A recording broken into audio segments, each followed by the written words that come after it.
What is up and welcome back. We are your Emerald Coast relocation team, guys. In this video right here, what we're going to be doing is we're going to be comparing Pensacola, Florida to Foley, Alabama. And there's a reason for this. There's been so many of you who kind of are choosing between the two spots. And there's one main thing, and there's a reason that you're looking more over at Foley as compared to Pensacola. I'm going to reveal that later on in this video, that number one reason why you are picking that area and why I might be able to debunk it for you. Let's break into some hard numbers though. Let's talk about the size and population of these two areas. So if we're talking about the population of Foley, Alabama, you got a population of 26,627 people. And that is actually up 29.27% since 2020. Foley, Alabama is, I keep on wanting to say Foley, Florida. I don't know why, but Foley, Alabama is growing like crazy these last couple years. It is one of those hot spots that so many of you do bring up when we do talk to you on that phone call. It is projected to hit 34,300 people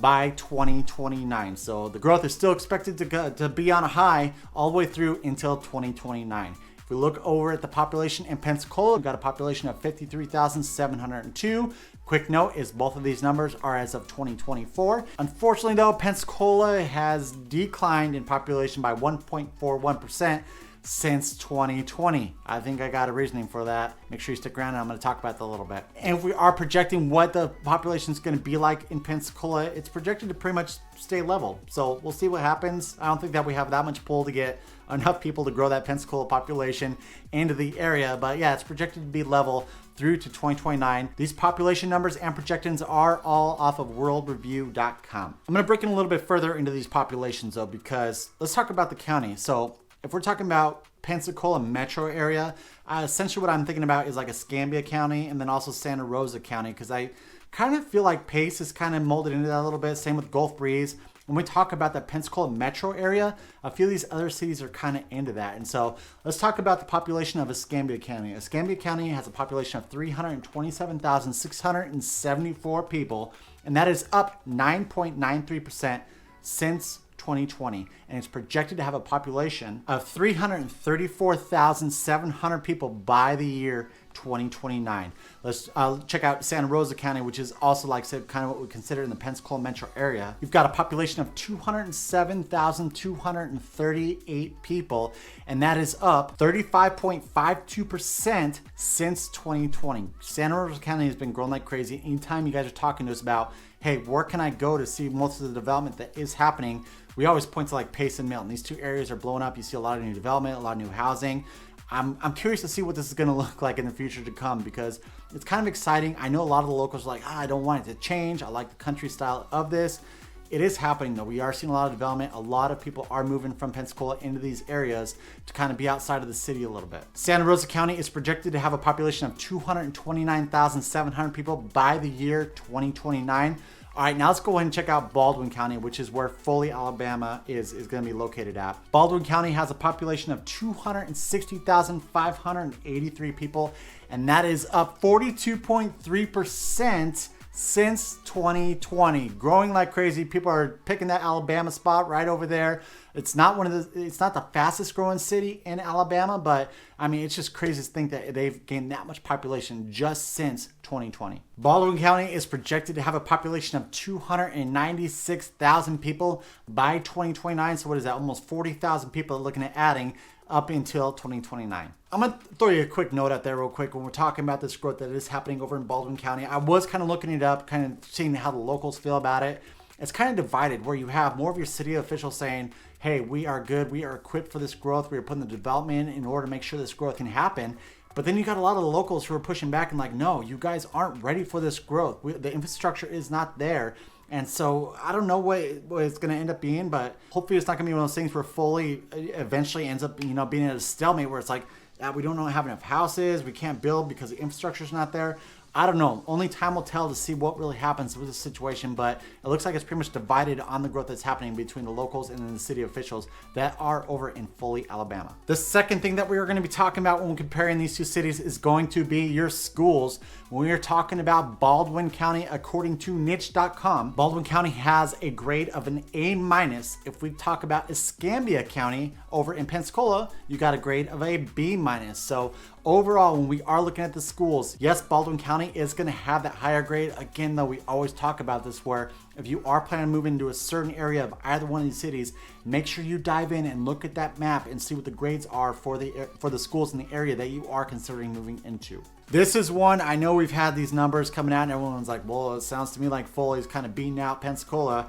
Pensacola's got some great things. I'm going to go into it right now. So let's talk about that distance to the beach and then also the airport, mainly because that's what my family kind of like. We love to travel and we love going to the beach. And so that's a big reason why we did choose where we decided to be, which is in Gulf Breeze, so that we can be close to that beach and still have a close distance to that airport. When we are talking about Foley and you're wanting to get down into Orange Beach, which is pretty much the main beach that you're going to be going to over in Alabama, you're going to have about a 35 to 40 minute drive in order to get from the heart of Foley down into Orange Beach. When we're talking about Pensacola over to Pensacola Beach, you're looking at about 15 to 20 minutes. Not that bad. Pensacola is pretty close. All you have to do is just hop over the 3 Mile Bridge, cross over the quick bridge from Gulf Breeze over into Pensacola Beach, and it's a pretty easy commute if you are wanting to be a little bit closer to the beach. When we are talking about that airport, Foley, you're going to look at Gulf Shores International Airport over there. You're looking at about a 24-minute drive. When we're talking about Pensacola over to Pensacola International, you're looking at about a 15 to 20-minute drive, so a little bit closer to the airport as well too.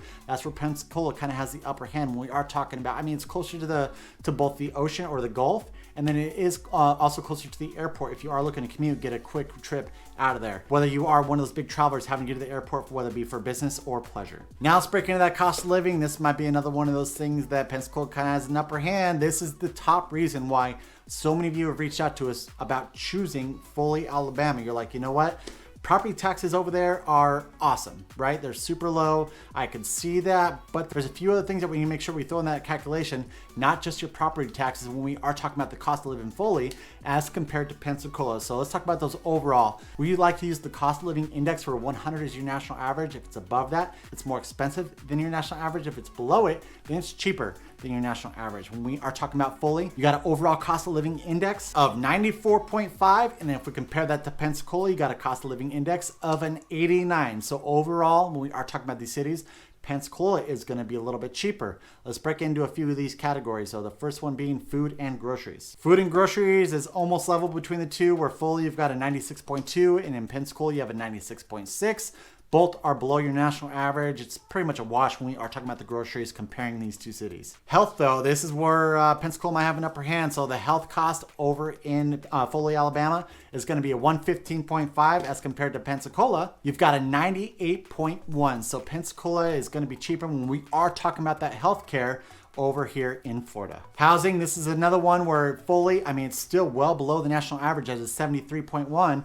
But Pensacola beat it out on this as well too. Almost by 10 points at a 63. I will break into those median sales prices comparing the two cities after this topic right here, so I can kind of show you guys, all right, here's what the median sales price is here, and then here, and I'll also break it down even further into your single family and then also your attached products. Last but not least, Foley actually has Pensacola on this one right here. As we're talking about utilities, we have mentioned so many times that it seems like utilities are a little bit more steep here than where we came from back in Colorado, but Foley, Alabama, utilities, you got a 98.4. And then in Pensacola, you have a 105.3. Now let's kind of break into a little bit more detailed information when we are talking about this, because when we are talking to you guys, like I said, that property tax comes up constantly because we know that it is so much cheaper over in Alabama. So the overall, I just pretty much did the average property tax in Alabama as a whole. You're looking at a property tax of 0.423%.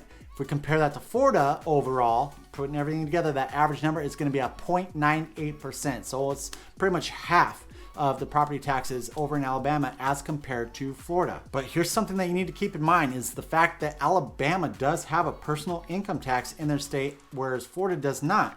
Alabama's is the graduated one where it pretty much ranges between 2 to 5% depending on how high that taxable income is, but that is something that you need to put in consideration with the state income tax. It's like, all right, cool, I'm saving on my property taxes over in Foley, but at the same time, I'm paying a state income tax where in Florida, I'm not going to be paying that state income tax. Another thing that I wanted to throw in there too is homeowners insurance, and this blew my mind. I thought Pensacola would be higher than, say, compared to over into Foley. All I did was I pretty much went to nerdwallet.com. They did the average homeowners insurance over in Foley. You've got an annual cost of $3,085 on that average homeowner's insurance over in Foley. Compare that to Pensacola. You've got an average homeowner's insurance annually of $2,270. So this kind of, like I said, I thought for sure that Pensacola is going to be a little bit higher as compared to Alabama. Biggest reason being is that we are closer to the water in Pensacola as compared to Foley, but that's not the case.